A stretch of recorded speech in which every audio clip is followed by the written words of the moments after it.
ahora bien, ¿dónde se producen los óvulos? Si vamos a hablar del sistema endocrino femenino, tenemos que hablar del ovario. ¿Y qué tenemos en los ovarios? Tenemos los óvulos. Están los ovocitos que están dentro de cápsulas que le llamamos folículos. Y ahí nosotros comenzamos a hablar de la ovopeña y el desarrollo folicular en los ovarios. Y esto tiene su ciclo. Y ahí vamos a hablar del ciclo mensual femenino. La ovoconia, rodeada por células de la granulosa, llamado folículo primordial. Tenemos el ovocito primario, rodeado también de células de la granulosa, denominándose folículo primario. Al nacimiento, el ovario contiene entre 1 a 2 millones. El ovocito secundario, llamado también folículo maduro, se diferencia durante la pubertad. Ocurre la meiosis, en donde la célula queda con 23 cromosomas que, al ser liberadas las trompas, puede ser fecundada. En la pubertad, en los ovarios permanecen tan solo 300.000 ovocitos. Durante la vida fértil de la mujer, es decir, aproximadamente entre los 13 y 46 años, solamente 400 a 500 de estos folículos primordiales se desarrollan lo suficiente como para expulsar sus óvulos. ¿Cuál es la función de los ovarios entonces? Producir óvulos. ¿Está? Y aparte de producir óvulos, cuando se comienzan a madurar estos óvulos que están rodeados por folículos, comienzan también a producir hormonas. ¿Y cuáles son las hormonas que producen los folículos? Estrógeno y progesterona.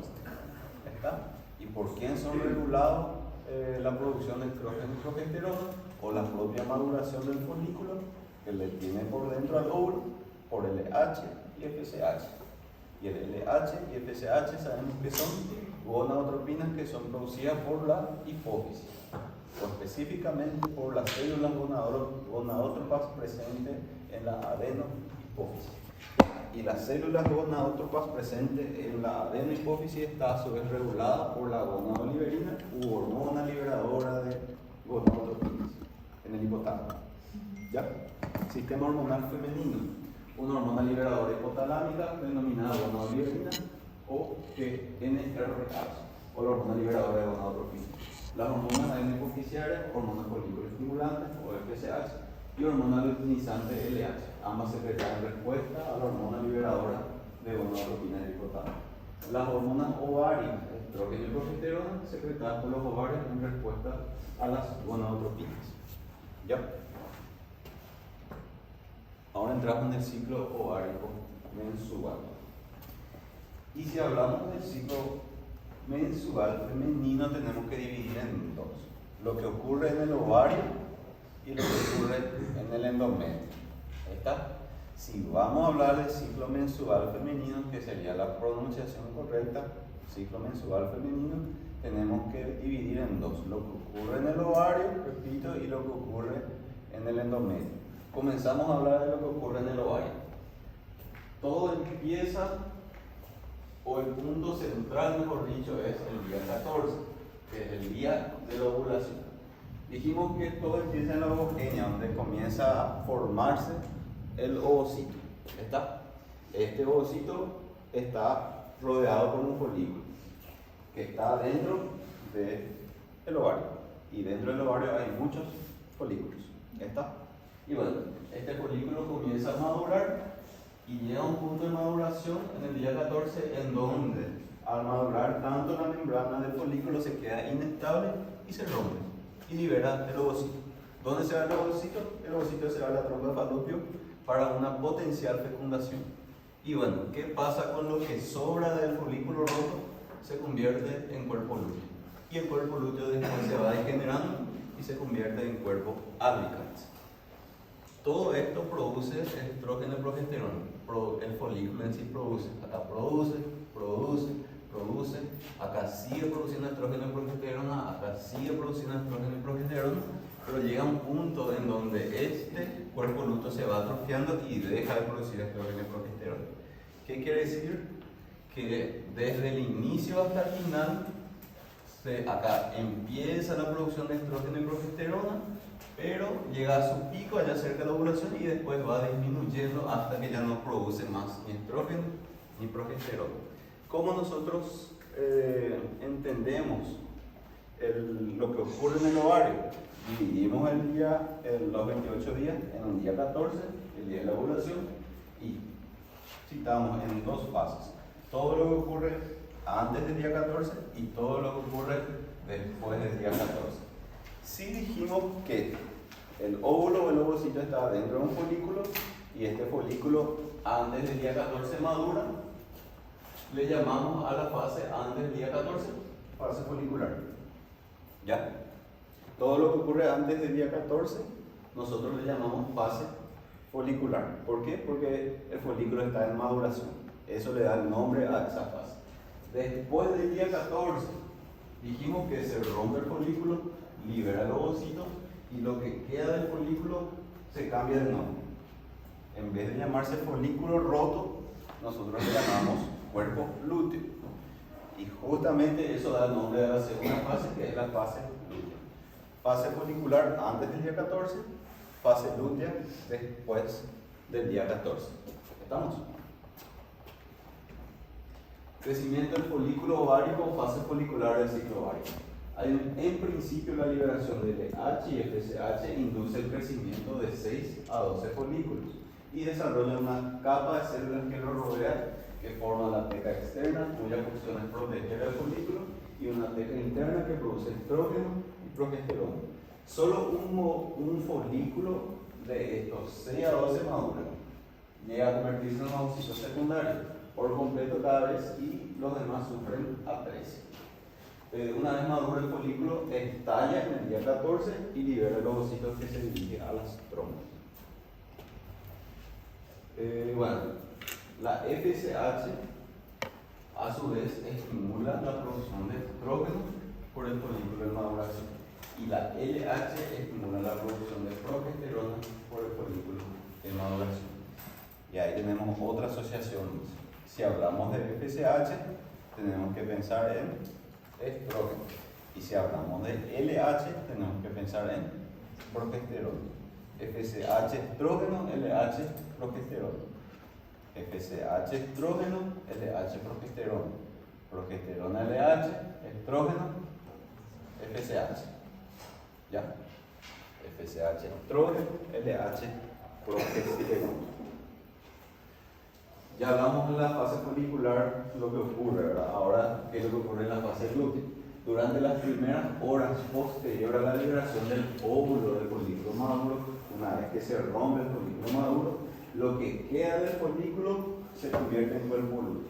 El cuerpo lúteo, a su vez, continúa produciendo estrógeno y progesterona, específicamente la teca interna.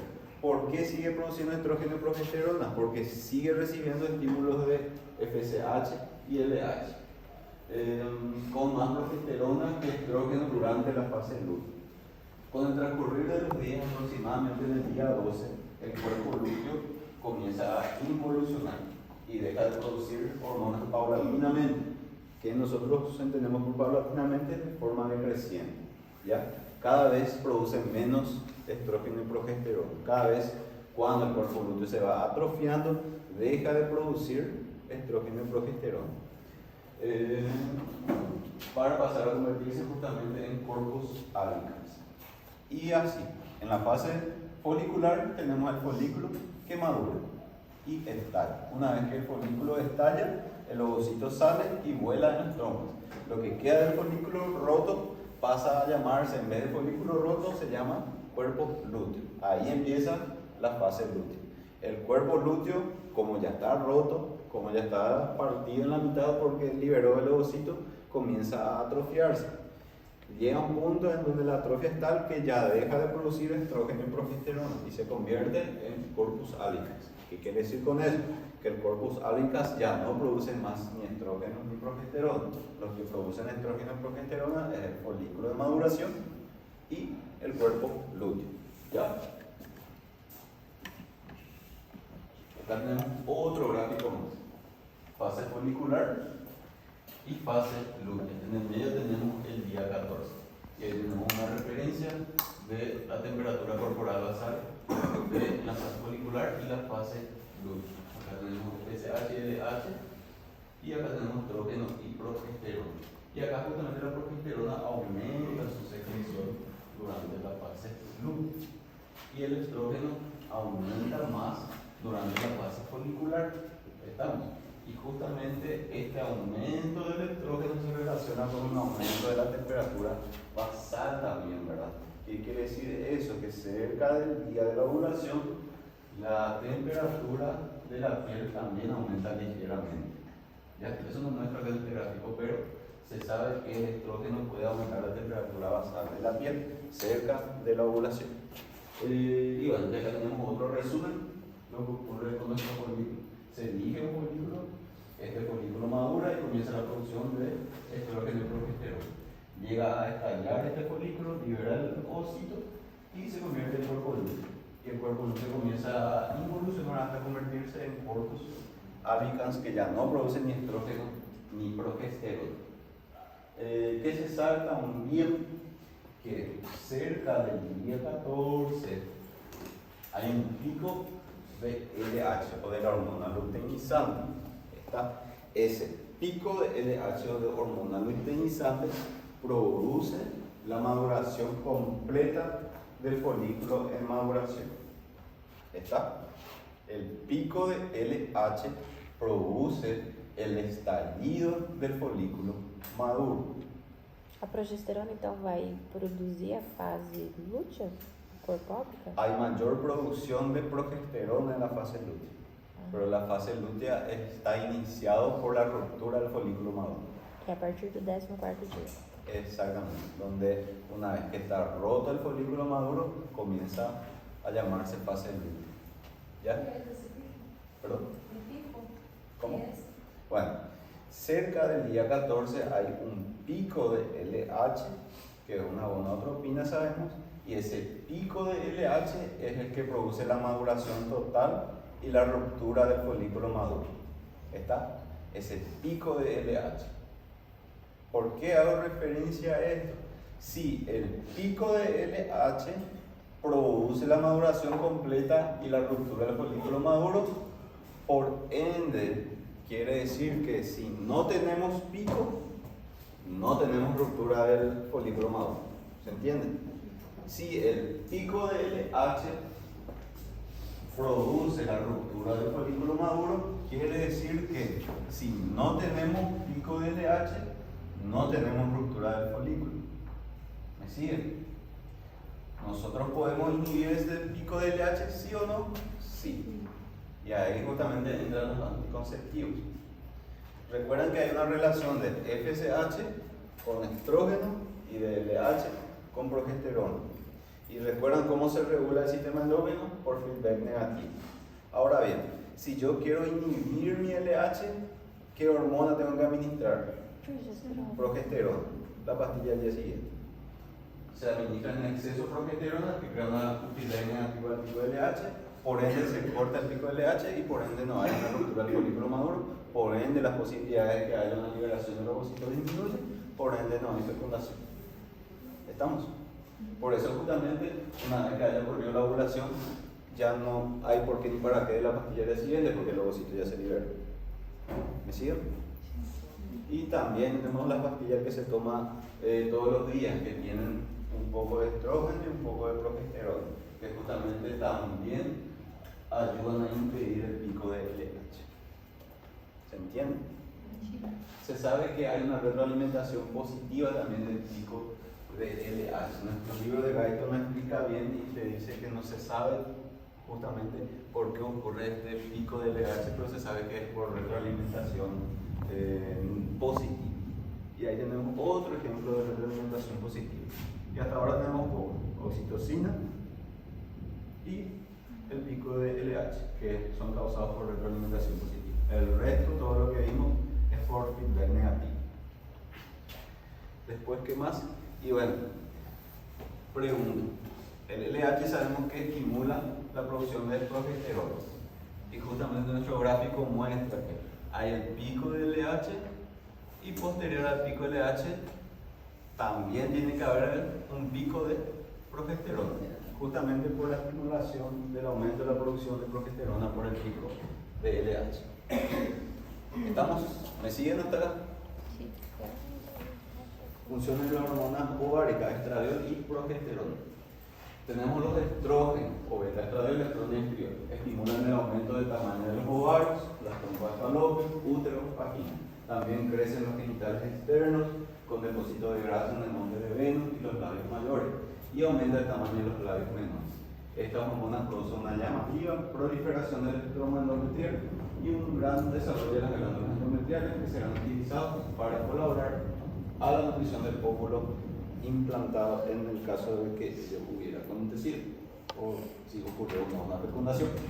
Los estrógenos provocan el desarrollo de los tejidos del estroma mamario, el crecimiento de extensos sistemas de conductos y el depósito de grasa en las mamas. Inhiben la actividad osteoclástica en los huesos y por tanto estimulan el crecimiento óseo, aumentan ligeramente el depósito de proteínas. Me detengo acá. Si el estrógeno estimula la producción del crecimiento óseo o aumenta la densidad ósea, quiere decir que si el estrógeno aumenta la densidad ósea, por ende, si no tenemos estrógeno, la densidad ósea va a disminuir. Por asociación, si el estrógeno aumenta la densidad ósea, ¿qué pasa si no tenemos estrógeno? ¿Qué va a pasar con la densidad ósea? Va a disminuir. ¿Se entiende? Sí. ¿Se entiende mi español?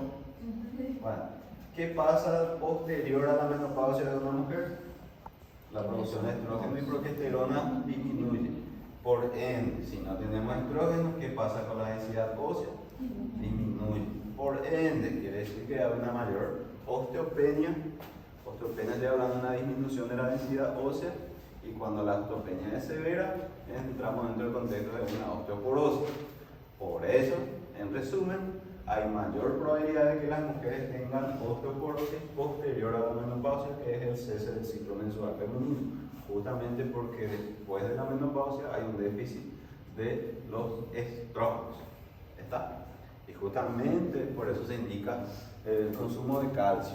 Professor, mas aí, por exemplo, se a mulher já tem osteoporose, ela está na menopausa, ela tem que, além do cálcio, ela pode tomar espermidro para... Está indicado, es uno de los tratamientos justamente. Cuando tenemos una osteopenia severa y se puede indicar justamente el consumo de anticonceptivos, porque los anticonceptivos tienen estrógeno y progesterona. Es justamente uno de los tratamientos que se le puede hacer a una mujer justamente que tiene osteopenia. Aparte del consumo de calcio, aparte del consumo de vitamina D, porque sabemos que la vitamina D también aumenta la absorción de calcio por el intestino. Aumenta el metabolismo corporal, el depósito de grasa, dan a la piel una textura blanda y en general tersa, aumenta la vascularización de la piel, lo que se asocia con frecuencia a un aumento de la temperatura cutánea. Y como vimos en nuestro gráfico, aumenta la temperatura de la piel justamente cerca del día 14 o cerca de la ovulación. Tenemos los que estallan, dentro de los cuales la progesterona es la principal. La progesterona promueve cambios secretorios en el útero y trompas. La progesterona estimula asimismo el desarrollo de los lobulillos y los alveolos mamarios, haciendo que las células alveolares proliferen, aumenten el tamaño y adquieran un carácter secretorio. La progesterona contribuye a incrementar el tamaño de las mamas. Ya hablamos de lo que ocurre en el ovario, ahora hablamos de lo que ocurre en el endometrio. ¿Qué ocurre en el endometrio? Tenemos tres fases. Una fase de proliferación del endometrio, en donde el endometrio aumenta de tamaño. Tenemos el desarrollo de cambios secretores, en donde después de aumentar el tamaño comienza a producirse glándulas secretoras dentro del endometrio, le llamamos fase secretora. Y después tenemos la descamación del endometrio. Algunos le llaman de fase isquémica antes de la menstruación en sí. Pero nosotros, o nuestro libro, solamente habla de tres fases. Fase proliferativa, fase secretora y fase menstrual. Lo que ocurre en el ovario podemos dividir en dos fases. Fase folicular y fase lútea. Lo que ocurre en el ovario y lo que ocurre en el endometrio lo dividimos en tres fases: fase proliferativa, fase secretora y fase menstrual. 2 ovarios, 3 endometrios. 2 fases en el ovario, 3 fases en el endometrio. ¿Se entiende mi español? Sí. 2 fases en el ovario, 3 fases en el endometrio. En el ovario, fase folicular y fase lútea. En el endometrio, fase proliferativa, fase secretora y fase menstrual. Fase proliferativa o fase estrogénica. ¿Por qué también se le llama fase estrogénica? Porque hay mayor aumento del estrógeno en esta fase. ¿Qué fase comparando con lo que ocurre en el ovario? Con la fase folicular. ¿Estamos? El estrógeno es lo que produce una proliferación del endometrio. Justamente antes de la ovulación, durante la semana y media siguiente, es decir, antes de que se produzca la ovulación, el endometrio aumenta mucho de espesor bajo la influencia de los estrógenos. Y la fase secretora, la fase progestacional también llamada, porque en la fase secretora, comparando con la fase lútea en el ovario, hay un aumento de la secreción de progesterona por ese pico de LH que nosotros vimos que había. ¿Me siguen? Fase progestacional del ciclo endometrial que ocurre tras la ovulación o después de la ovulación. La progesterona provoca una notable tumefacción y desarrollo secretor del endometrio. Las glándulas se vuelven más tortuosas. En las células del epitelio glandular se acumula un exceso de sustancias secretoras. Professor, me perdi essa parte aí. Por favor, você pode falar? Comienza así. El endometrio en la fase estrogénica o en la fase proliferativa aumenta el grosor. ¿Ya? El endometrio en teoría se prepara para la implantación. ¿Qué es la implantación? El espermatozoide se une con el ovocito que fue liberado, ocurre la fecundación. Comienza a crecer ese producto de la fecundación, ¿en dónde se dirige? En el endometrio. Y en el endometrio se implanta, ¿ya? O se planta o se queda en el endometrio. Por ende, el endometrio necesita preparar una estructura para recibir al producto de la fecundación, ¿ya? Antes del día 14, el endometrio comienza a crecer en tamaño, comienza a engrosarse. La fase proliferativa, por eso se le dice. Es estimulado principalmente por el estrógeno o progesterona. Estrógeno, por eso se le llama fase estrogénica también. Posterior a la ovulación, ese endometrio que ya creció de tamaño comienza a producir glándulas secretoras. ¿Por qué produce glándulas secretoras? Porque cuando recibe el producto de la fecundación, el producto de la fecundación reciba soportes nutritivos o soportes de sostén para que esté creciendo o siga creciendo, ¿ya? Por eso tiene que aumentar el tamaño del endometrio y aparte de aumentar el tamaño necesita producir también glándulas secretoras para nutrir el producto de la fecundación. ¿Me siguen? La progesterona provoca una notable tumefacción y desarrollo justamente secretor del endometrio. Las glándulas se vuelven más tortuosas, en la célula del epitelio glandular se acumula un exceso de sustancias secretoras. ¿Ya está? Sí. Y ahí tenemos la tercera fase que es la menstruación. La menstruación se debe a la caída brusca de los estrógenos y sobre todo de la progesterona al final del ciclo ovárico menstrual.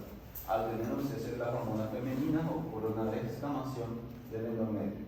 Durante la menstruación normal se pierden unos 40 ml de sangre y unos 35 ml más de líquido seroso en un promedio de 2 a 5 días.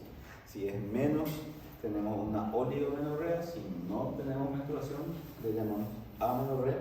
Y si tenemos más de 5 días, tenemos la polimenorrea. Y si tenemos polimenorrea. Y si tenemos más de 40 ml, tenemos la mitrorragia. Bueno, eso van a dar en químico.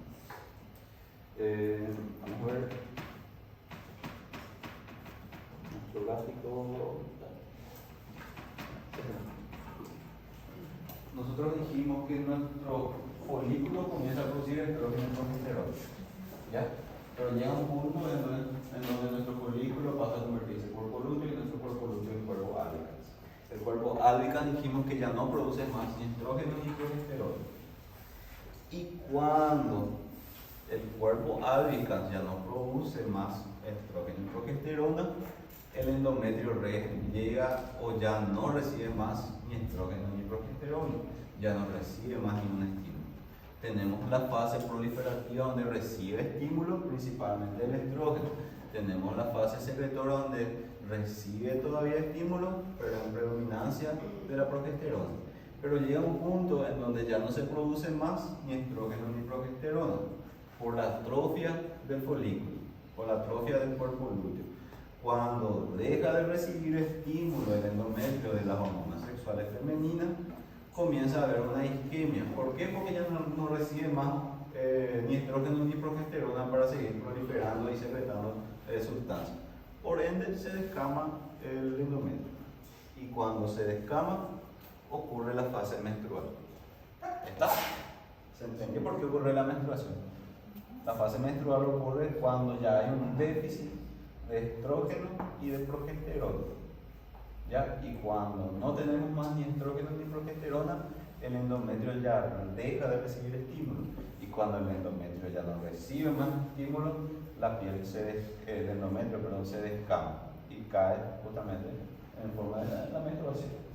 ¿Qué más te iba a decir? Y eso. Bueno, llega al piso y justamente acá muestra nuestro gráfico. Estrógeno y progesterona, cuando aparece el cuerpo albicans o el cuerpo lúteo deja de producir hormonas, el estrógeno y progesterona desciende por el piso. ¿Ya? Cuando desciende por el piso el estrógeno y la progesterona, el endometrio se cae. Ahora bien, por retroalimentación negativa o feedback negativo, cuando disminuye el estrógeno y progesterona, ¿qué va a pasar con el LH y el FSH? ¿Aumenta o no disminuye? Va a aumentar. Y bueno, ese aumento de LH y FSH, pues ya como este chiquitito, vuelve otra vez a cuando aumenta el LH y FSH, ese aumento produce que se vuelva a elegir un nuevo folículo. Y ese nuevo folículo comienza de nuevo todo el ciclo.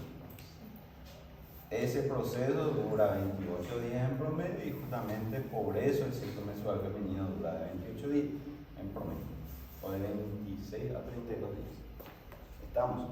Por eso hay un ciclo con esa cantidad de días, porque en esa cantidad de días es donde se secreta el estrógeno y progesterona, donde llega a su ápex y después tiene su déficit.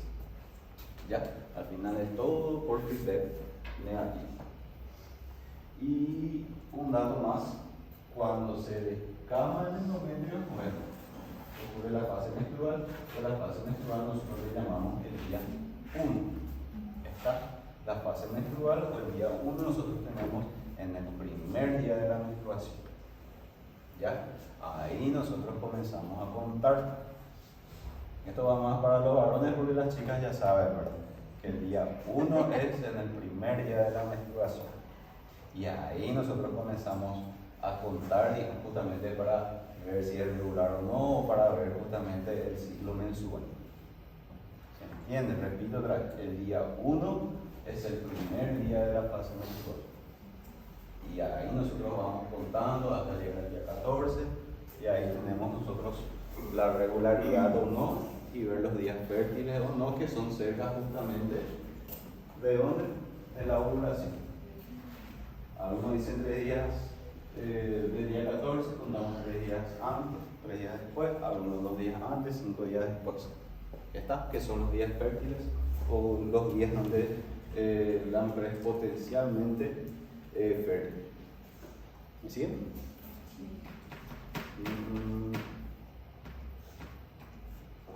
¿Cómo se regula? Ya dijimos, todo por feedback negativo, por el eje hipotálamo hipofisial. Y ahí tenemos regulación del ritmo menstrual femenino, interrelación entre las hormonas ováricas, hipotálámico hipofisial.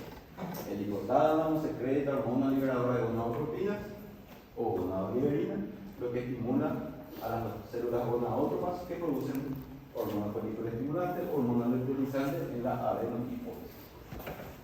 Y la FSH y LH ya dijimos que elige un folículo, y ese folículo que eligió comienza a producir estrógeno y progesterona. La retroalimentación negativa o feedback negativo de los estrógenos y progesterona disminuye la secreción de LH o FSH, porque ya sabemos cómo se maneja el feedback negativo, ¿verdad?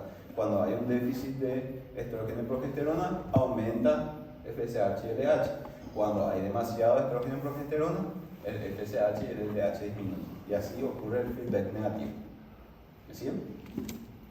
Y bueno, este sería el eje hipotálamo, hipofisiario, ovario. Hipotálamo, hipofisiario, ovario. ¿Está? Y por último, tenemos el acto sexual femenino. La realización del acto sexual femenino depende tanto de la estimulación psicológica como de la estimulación táctil de los órganos sexuales femeninos externos.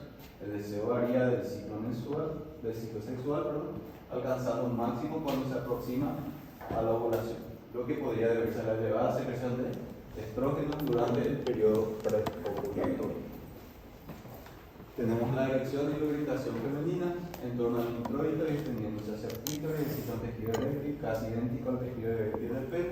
Este tejido eréctil está controlado por nervios parasimpáticos, o sea, la erección está estimulado por el sistema nervioso parasimpático, tanto en el hombre ya que estamos hablando y de la mujer. Parasimpático, ¿está? La erección tanto femenina como masculina está dado por el sistema nervioso parasimpático. ¿Estamos? Orgasmo femenino. Durante el orgasmo los músculos perineales de la mujer se contraen rítmicamente, aumentan la motilidad del útero y de las trompas de falopio, favoreciendo así el transporte de los espermatozoides en sentido ascendente. Se produce una dilatación del canal cervical durante un periodo de hasta 30 minutos, dependiendo ya de cada mujer eso. Se produce secreción de oxitocina, este efecto en el que intervienen los núcleos amigdalinos, y si hablamos de amígdala, estamos hablando del sistema límbico, y si hablamos del sistema límbico, estamos hablando de los sentimientos y las emociones. Se propaga después a la hipófisis a través del hipotálamo, y bueno, si hablamos de hipotálamo, también tenemos que hablar del sistema límbico, que es o forma parte del control de los sentimientos y las emociones. A su vez, la oxitocina produce un aumento de las contracciones rítmicas del útero. Y ahí tenemos el orgasmo que puede durar en promedio 30 minutos, algunos más, algunos menos, dependiendo del estímulo realizado o de la estimulación del sistema, el estímulo realizado en los órganos eréctiles 1 y también el estímulo realizado en el sistema límbico, ¿verdad? Que es el control de los sentimientos y las emociones. Fue una mezcla de ambos. Y eso. ¿Preguntas? ¿No? ¿Sí? ¿No? Vale. Voy a traer la lista por ahí.